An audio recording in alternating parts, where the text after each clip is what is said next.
Hello everyone, Jharkhand affairs में आपका स्वागत है। झारखंड अफेयर्स में नया वीडियो लेकर के आए हैं। आज जिस मेरे चैनल को सब्सक्राइब नहीं किया है जल्द से सब्सक्राइब कर लें। ये हमारा झारखंड जेपीएससी न्यू जनरेशन का सेगमेंट है। इसमें हम लोग जेपीएससी स्पेशल करंट अफेयर्स को टारगेट करते हैं। उसमें हम लोग जेपीएससी 11th को टारगेट कर रहे हैं। आज जिसने मेरे चैनल को सब्सक्राइब नहीं किया है जल्द से सब्सक्राइब कर ले। आप ही की बदौलत हम लोग ये वीडियो लेकर के आप आते हैं। अगर आपको इस सेक्शन का PDF चाहिए तो हमारे टेलीग्राम चैनल को भी ज्वाइन कर सकते हैं, हमारे PDF चैनल को भी ज्वाइन कर सकते हैं, हमारे टेलीग्राम और फेसबुक और ट्विटर को भी ज्वाइन कर सकते हैं मेरे PDF को प्राप्त करने के लिए। हमारे टारगेट को जरूर पूरा करें, हमारे ट्रिक वाले वीडियो सब्जेक्ट के वीडियो को प्राप्त करने के लिए। आज का एनालिसिस हमारे लिए बहुत इंपॉर्टेंट होने वाला है। झारखंड में आपको पता है कि हाल फिलहाल 2 दिन पहले ही एक कैबिनेट मीटिंग हुई। इसमें 2 बहुत इम्पोर्टेंट निर्णय लिया गया। एक 1932 के खतियान को लागू किया गया और एक OBC SC ST की आरक्षण के प्रतिशत को बढ़ाया गया। तो चलिए इसको हम लोग देख लेते हैं, थोड़ा सा डिटेल में देख लेते हैं। झारखंड में अब स्थानीय नीति को 1932 से खतियान या भूमि रिकॉर्ड के आधार पर बनाने का प्रस्ताव को मंजूरी दे दी गई। इस मंजूरी का कहने का मतलब है कि इसको कैबिनेट ने मंजूरी दे दी है। इसको अब विधानसभा का स्पेशल सेशन से पास करवाया जाएगा। विधानसभा को स्पेशल सेशन पास कराने के बाद इसको राज्यपाल के पास भेजा जाएगा। राज्यपाल के पास भेजे जाने के पास इसको फिर राष्ट्रपति के पास भेजा जाएगा, मतलब प्रेसिडेंट के पास भेजा जाएगा। उसके बाद ये कानून बन जाएगा। प्रेसिडेंट के पास भेजने के बाद इसको संविधान की 9वीं सूची में रखने की बात हो रही है। शेड्यूल 9 में, 9th शेड्यूल में रखने की बात हो रही है। 9th शेड्यूल में रखने का लॉजिक क्यों रखा जा रहा है इसको भी चलिए आपको हम बता देते हैं। क्योंकि जब देखिए देश की आज़ादी जब 1947 में हुई थी तो उसके बाद देश में ये भूमि का अधिकार, मतलब संपत्ति का अधिकार, शुरू में संपत्ति का अधिकार एक तरह से एक आदमी का फंडामेंटल राइट था। तो फंडामेंटल राइट होने के कारण शुरू में सभी लोग जिसके पास भूमि नहीं थी इसको लेकर के लोग शुरू में सुप्रीम कोर्ट चले जाते थे। मतलब जिसके पास भी भूमि नहीं है, भूमि का विवाद को लेकर सुप्रीम कोर्ट चले जाते थे। सरकार किसी का भूमि लेती थी, मतलब कोई भी सरकारी काम के लिए या फिर ज़मीन, हॉस्पिटल या फिर रेलवे लाइन, सड़क के लिए, तो किसी अगर सरकार ज़मीन लेना चाहती थी तो उस हिसाब जब लेती थी तो उसके लिए लोग सरकार के ऊपर केस कर देते थे और उस केस को लेकर कहाँ चले जाते थे, सुप्रीम कोर्ट चले जाते थे। सो इससे निपटने के लिए सरकार ने संशोधन किया और भूमि के अधिकार को इसको एक लीगल राइट बना दिया है। इसको फंडामेंटल राइट से हटा करके ये आदमी का अब भूमि का अधिकार होना एक आपका ये फंडामेंटल राइट नहीं है, आप ये आपका लीगल राइट है। उसी के तहत लीगल राइट करके इसको एक शेड्यूल 9 में रख दिया गया। मतलब संविधान के शेड्यूल 9 में भूमि संबंधी कानून है और भूमि संबंधी कानून में भूमि का होना, संपत्ति का होना आपका लीगल राइट है, ना कि आपका फंडामेंटल राइट है। तो वही कहना चाह रहा है, इसको संविधान में के सुप्रीम कोर्ट में चुनौती नहीं दी जा सकती। इसी के लिए झारखंड की जो सरकार के जो कैबिनेट सेक्रेटरी हैं वंदना डाडेल, वो सरकार को सजेशन दे रही हैं कि जो भी हम लोग ये जो स्थानीय नीति का जो हम लोग लॉ ला रहे हैं उसको राष्ट्रपति के पास भेज करके इसको हम लोग संविधान के शेड्यूल 9 में रखने की बात कर रहे हैं। कि ताकि इसको संविधान में रखने के बाद इसलिए कर रहे हैं क्योंकि इस पर सुप्रीम कोर्ट पे ये नहीं किया जा सके, इस पर केस नहीं किया जा सके, इस पर कोई हम लोग बोलते हैं याचिका नहीं दायर जा सके, इस पर कोई केस नहीं किया जा सके। इसलिए वंदना डाडेल ने सरकार को ये सजेशन दिया है। वंदना डाडेल झारखंड की कैबिनेट सेक्रेटरी है, top most cabinet secretary, chief cabinet secretary है वंदना डाडेल। तो इसलिए इस निर्णय में इनको कहा गया है कि इसको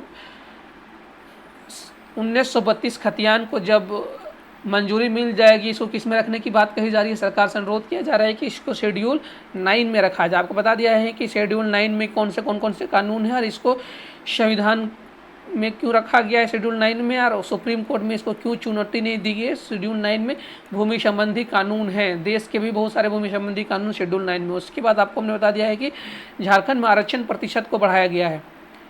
झारखंड में आरक्षण प्रतिशत को बढ़ाया गया है, ST के आरक्षण प्रतिशत को बढ़ाया गया है, SC के भी आरक्षण प्रतिशत को बढ़ाया गया है, OBC का आरक्षण प्रतिशत को बढ़ाया गया है। लेकिन OBC का आरक्षण प्रतिशत को बहुत ज़्यादा बढ़ाया गया है। OBC का आरक्षण प्रतिशत अभी 14% था, सीधा 27% कर दिया गया। SC का आरक्षण प्रतिशत 10 था, उसको 12 कर दिया गया है। और ST का आरक्षण प्रतिशत 26 था, उसको 28 कर दिया गया। तो टोटल अभी इस तरह से इकोनॉमिकल वेकर सेक्शन का आरक्षण प्रतिशत अभी 10 है। तो टोटल अगर हम लोग इसका सम करेंगे तो टोटल 77% आरक्षण प्रतिशत होता है। तो प्रस्ताव को मंजूरी दे दी। इसको भी झारखंड अब का विधानसभा का एक स्पेशल सेशन को बुलाने की मांग कर रही है। इसमें दोनों कानून को, मतलब इस दोनों कानून को पास कराने की बात हो रही है। ये 1932 के खतियान वाले कानून को जिसको कैबिनेट ने मंजूरी दी है, ये आरक्षण वाले कानून को भी पास कराने की मांग की जा रही है। इसको फिर राज्यपाल को भेजने की मांग कर रही है, उसके बाद फिर राष्ट्रपति को भेजने की मांग कर रही है। तो इसमें थोड़ा सा हम लोग बैकग्राउंड डिटेल देख लेते हैं। 1932 के खतियान का थोड़ा सा हम लोग बैकग्राउंड डिटेल देख लेते हैं। इसके पहले एक बार 1932 के खतियान की सबसे पहली बार इन्होंने मांग उठाई थी 2002 में जेवीएम के बाबूलाल मरांडी ने झारखंड के जो पहले मुख्यमंत्री बने हैं, बाबूलाल मरांडी ने, उन्होंने सबसे पहले इसकी बात उठाई थी। उसके बाद 2003 और 6 के आसपास में इन्होंने एक कमेटी बनाया गया था मधु कोड़ा के द्वारा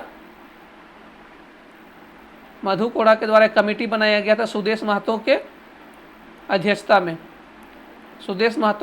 में एक कमेटी बनाया गया था 1932 से खतियान को लेकर के ये।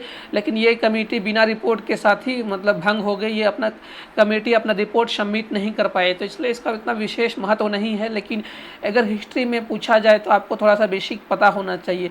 और स्थानीय नीति में हम लोग थोड़ा सा और पीछे जाएंगे तो हम लोग देखते हैं कि 2006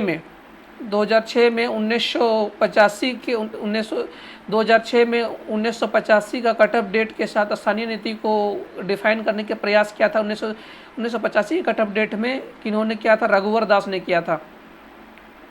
रघुवर दास ने 1985 के कट ऑफ डेट के साथ खतियान नीति को उन्होंने लागू किया था। उन्होंने कहा था कि जो कोई भी 1985 से झारखंड में रह रहे हैं या तो उसके बेटा सब, मतलब उनके आने वाले सभी वंश लोग यहाँ से 10th और 12th की पढ़ाई कर रहे हों, या तो वो स्टेट गवर्नमेंट के एम्प्लॉई या तो सेंट्रल गवर्नमेंट के एम्प्लॉई है और 1985 से झारखंड में रह रहे हों, 1985 के सर्वे में उनका सेटलमेंट में उनका नाम हो। सबसे बाद का सर्वे हुआ था वेस्ट शंभूम में, तो उनका अगर ये सब में तो 1985 के बाद से झारखंड में रह रहे हों और भूमि हो, या फिर उन्होंने 10th और 12th झारखंड से किया हुआ हो और 1985 के बाद, तो उस आधार पर उन्होंने 2006 में स्थानीय नीति बनाई और उनको 2008 में इनको लागू कर दिया था। तो ये थोड़ा सा हम लोग बैकग्राउंड डिटेल हो जाता है। तो इसी के आधार पर तो झारखंड में जो अभी 1932 का खतियान को लागू करने की बात हो रही है, इसको पहले विधानसभा का स्पेशल सेशन में पास कराया जाएगा, फिर लोकसभा का स्पेशल सेशन में पास कराया जाएगा, विधानसभा का स्पेशल सेशन में पास कराया जाएगा। उसके बाद राज्यपाल को भेजा जाएगा, गवर्नर को भेजा जाएगा, उसका गवर्नर के बाद उसका राष्ट्रपति प्रेसिडेंट को भेजा जाएगा। उसका शेड्यूल 9 में रखने की बात हो रही है। और आपको रिजर्वेशन वाला तो आपको हमने बता दिया। ये दो कानून बहुत मंत्रिमंडल में इसकी बहुत चर्चा हो रही है रिजर्वेशन की ये को लेकर के। वैसे रिजर्वेशन को लेकर के सुप्रीम कोर्ट में पहले से ही एक केस है कि कट ऑफ डेट परसेंटेज 50 से ज़्यादा कहीं भी ये नहीं रखा जा सकता है, रिजर्वेशन नहीं रखा जा सकता है। लेकिन झारखंड में टोटल परसेंटेज ऑफ रिजर्वेशन अब कितना हो गया? 77%। सुप्रीम कोर्ट में पहले से ही इसको लेकर के याचिका है। ऐसे बोला जाता है कि बिना लेटेस्ट सर्वे का आप रिजर्वेशन परसेंटेज नहीं बढ़ा सकते हैं, लेकिन देखते हैं क्या होता है। इस वीडियो को देखने के लिए आपका बहुत बहुत धन्यवाद। प्लीज़ लाइक, शेयर और सब्सक्राइब कर दें, अपने दोस्तों के बीच भी शेयर करें। और इस PDF को पाने के लिए हमारे टेलीग्राम और फेसबुक चैनल को जरूर से जरूर ज्वाइन करें। और आपकी भी कोई भी क्वेरी हो तो कमेंट सेक्शन में दे सकते हैं। और इस वीडियो को देखने के लिए आपका बहुत बहुत धन्यवाद।